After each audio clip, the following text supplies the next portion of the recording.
Hello दोस्तों, स्वागत है आपके अपने यूट्यूब चैनल ब्रिजेंद्र एजुकेशन में। आज हम आपको इस वीडियो में क्लास 12 फिजिक्स 2022 यानी यूपी बोर्ड यूपी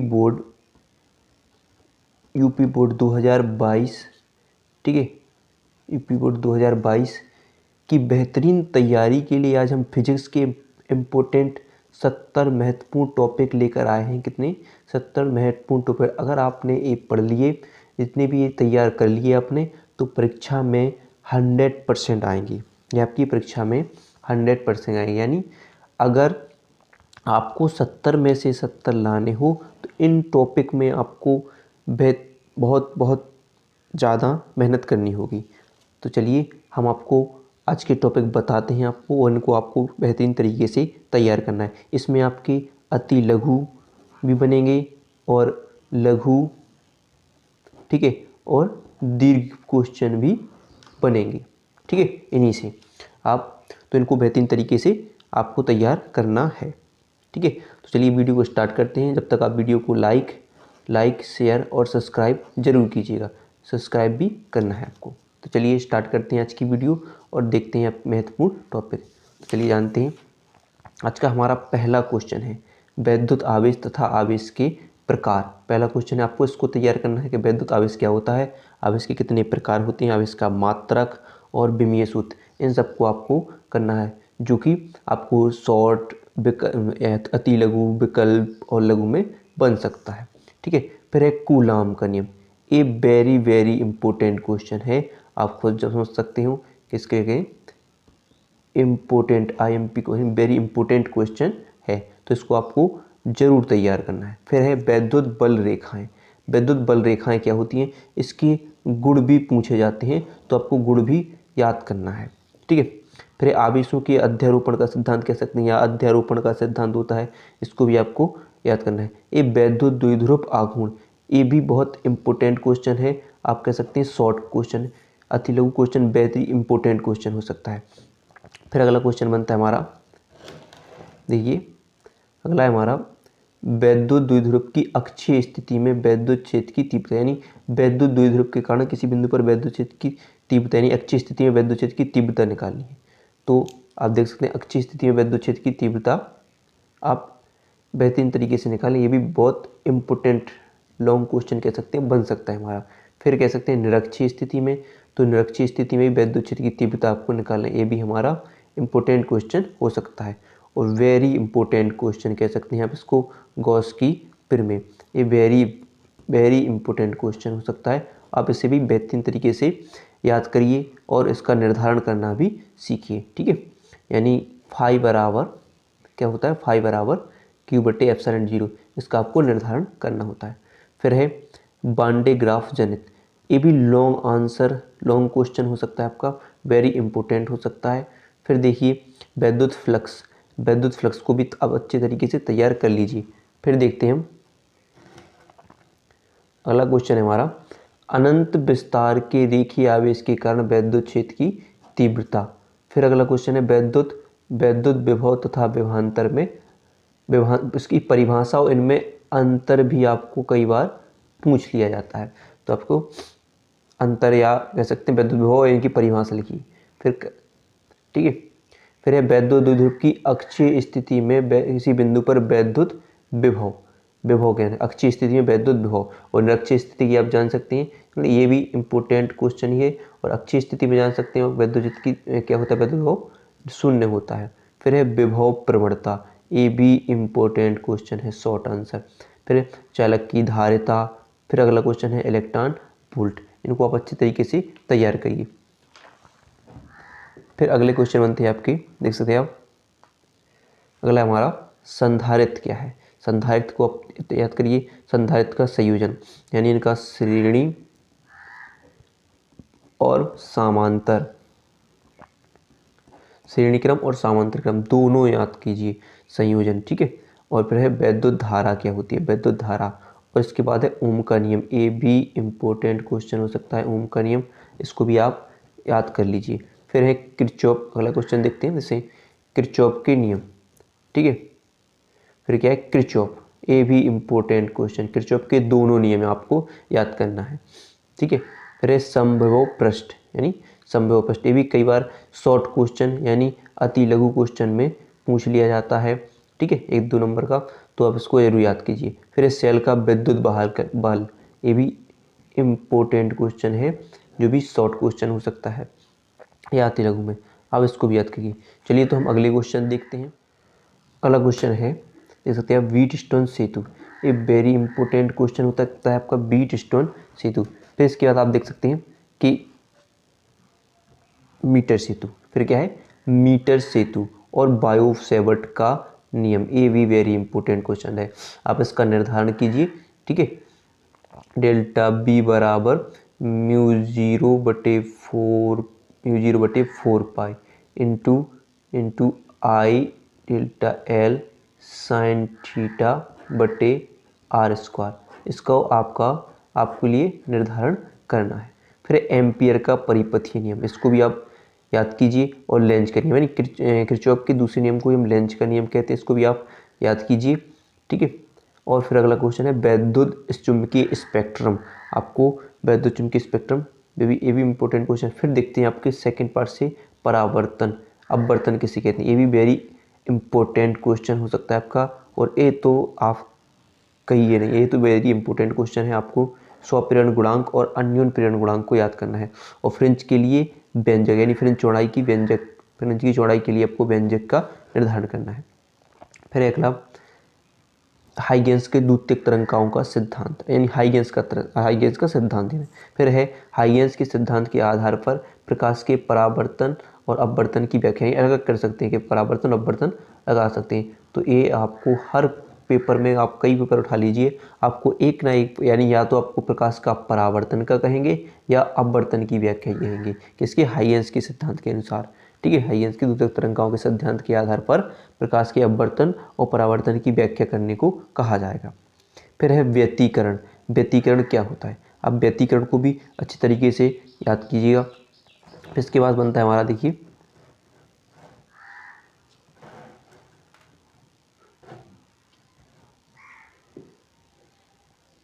फिर सूक्ष्मदर्शी और खगोलीय दूरदर्शी, ये भी इम्पोर्टेंट, इनका चित्र बनाना, सब आपको चित्र बनाना चाहिए, और इनका पूरा निर्धारण, इनकी कार्यविधि, ठीक है। फिर है आइंस्टीन का प्रकाश वैद्युत समीकरण, आइंस्टीन का प्रकाश वैद्युत समीकरण आपको अच्छी तरीके से याद करना है। फिर हमारा बनता है क्वेश्चन अगला, वैद्युत धारा, वैद्युत धारा क्या होती है, वैद्युत धारा बिल्कुल उनका मात्रक, विमीय सूत्र, आपको सब जितना भी बनता है सब याद करना है आपको। फिर अगला क्वेश्चन बनता है हमारा विद्युत प्रतिरोध, विद्युत प्रतिरोध क्या होता है, विद्युत प्रतिरोध का मात्रक, विमा, सब आपको टोटल तरीके से आपको याद करना है। अगर आपको इसे इनकी सॉल्यूशन चाहिए, तो अब हम इनकी आपको एक एक क्वेश्चन का सॉल्यूशन, यानी इनका हर एक क्वेश्चन की हम आपको वीडियो देंगे, जितने भी क्वेश्चन होते हैं 70 क्वेश्चन, आपके जो 70 क्वेश्चन हैं 70 क्वेश्चन का हम सॉल्यूशन देंगे। तो आप तो वीडियो का सॉल्यूशन चाहिए तो वीडियो को लाइक कर लीजिए और चैनल को सब्सक्राइब कर लीजिए, आपको हर एक क्वेश्चन की आंसर हम आपको बताएंगे, 70 क्वेश्चन के आंसर हम आपको बताएंगे, ठीक है।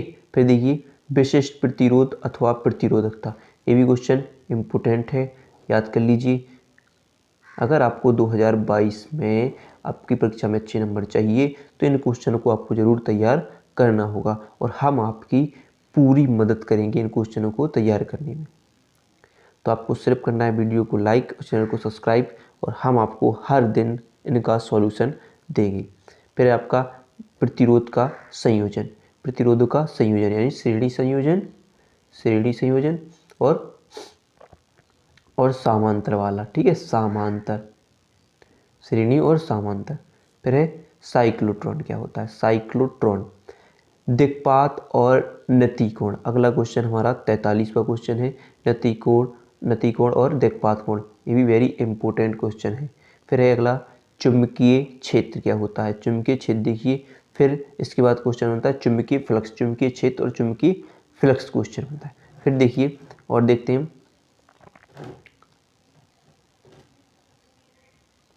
फिर है हमारा अगला भंवर धाराएं, आप इनको तो खुद देख सकते हैं। आप पेपर उठाइए और देखिए भंवर धाराएं कितनी बार आया है। फिर प्रत्यावर्ती धारा परिपथ यानी AC परिपथ, LR परिपथ, LC परिपथ, LCR परिपथ, ठीक है। इन सब परिपथों को आपको याद करना है। इनके लिए प्रतिबाधा का सूत्र, जितना भी आपके लिए टोटल इन क्वेश्चनों को बिल्कुल कंप्लीट पढ़ना है, कंप्लीट जानना है, तभी हम अपने पेपर में अच्छे नंबर ला सकते हैं और आपको मेहनत करनी होगी। फिर है चौक कुंडली, चौक कुंडली की फिर इसके बाद अगला क्वेश्चन बनता है हमारा मैक्सवेल समीकरण। ये भी आपको वेरी इंपॉर्टेंट क्वेश्चन है। आपको मैक्सवेल समीकरणों को अच्छी तरीके से जानना होगा, ठीक है। फिर है ट्रांसफार्मर, ट्रांसफार्मर को जानिए। फिर देखते हैं अगले क्वेश्चन। तो देखिए आप करिए वीडियो को लाइक और चैनल को सब्सक्राइब। चलिए अगला क्वेश्चन देखते हैं हम। फिर देखिए वैद्युत जनित तथा डायनामो, ये वेरी इंपॉर्टेंट क्वेश्चन है। इसके फिर हमें गोलीय दर्पणों के लिए UVF में संबंध पढ़ना है। ये भी वेरी इंपॉर्टेंट क्वेश्चन है। जैसे 1/F बराबर 1/V प्लस 1/U का हमें निर्धारण करना है। फिर क्वेश्चन बनता है पूर्णांतरिक परावर्तन। तो आपको पूर्णांतरिक परावर्तन को अच्छी तरीके से याद करना है, इसके उदाहरण और, ठीक है। फिर है प्रिज्म, प्रिज्म क्या होता है? प्रिज्म के लिए आपको याद करिए, प्रिज्म को अच्छे तरीके से समझिए। फिर प्रिज्म कोण अपवर्तनांक तथा न्यूनतम विचलन कोण में संबंध, यानी विचलन कोण, ठीक है, डेल्टा फिर n-1 यानी देख यहाँ पर ये क्या है, विचलन कोण है। ये क्या है? विचलन कोण। और ये क्या है? प्रिज्म कोण, प्रिज्म कोण। और ये क्या है? अपवर्तनांक, ठीक है। इनमें क्या है, हमें संबंध दर्शाना है।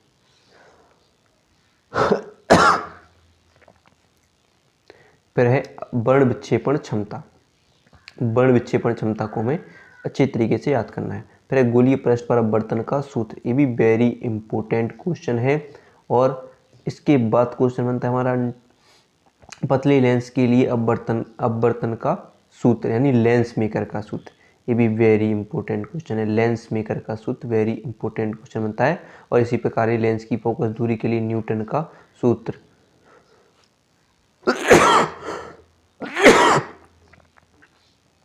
ये भी वेरी इंपॉर्टेंट क्वेश्चन है। फिर है लेंस की फोकस दूरी के लिए न्यूटन का सूत्र। फिर मानव नेत्र, वेरी इंपॉर्टेंट क्वेश्चन, मानव नेत्र। मानव नेत्र के विभिन्न भागों का वर्णन, मानव नेत्र क्या है, जितने भी सब अब इनके न्यूमेरिकल बनते हैं इसके, हम आपको इनके आंकिक प्रश्न जितने भी पार्ट हैं हमारे में, जो इम्पोर्टेंट आंकिक प्रश्न है उनको हम सॉल्व कराएंगे, ठीक है। फिर है सूक्ष्मदर्शी की विभेदन क्षमता एवं सीमा। आपको सूक्ष्मदर्शी की विभेदन क्षमता एवं सीमा को याद करना है और टॉपिक को बिल्कुल क्लियर करना है। फिर है हाइगेंस के द्वितीयक तरंगाओं का सिद्धांत, ठीक है, हाइगेंस के द्वितीयक तरंगाओं का सिद्धांत इसको।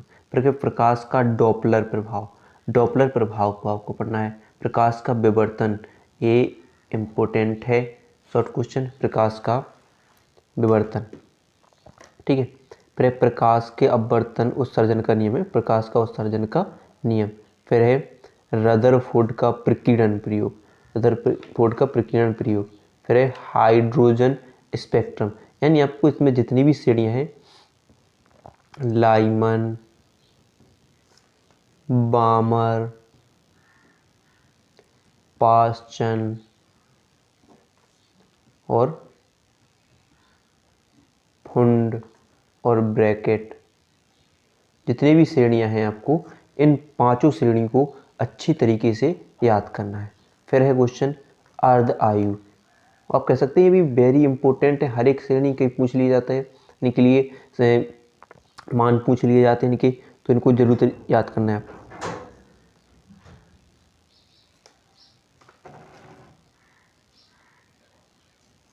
फिर है नाभिकीय विखंडन तथा नाभिकीय संलयन, ठीक है, ये भी वेरी इंपॉर्टेंट क्वेश्चन है। हर बार 2 नंबर का ये 2 नंबर का क्वेश्चन पूछ लिया जाता है, क्योंकि शॉर्ट आंसर पे ही शॉर्ट क्वेश्चन बनते हैं, ठीक है। फिर है पीएन संधि डायोड दृष्टिकारी के रूप में तथा पीएन ट्रांजिस्टर, ये कार्यविधि, इनको भी पूछ लिया जाता है। तो आपके समाप्त होते हैं जितने भी क्वेश्चन थे, ठीक है। हम आपको इनका सॉल्यूशन अगर आपको चाहिए तो वीडियो को लाइक और चैनल को सब्सक्राइब कर लीजिए। आपको प्रत्येक क्वेश्चन आपको इस चैनल पर आपको मिलेगा। वीडियो देखने के लिए आपका बहुत बहुत धन्यवाद।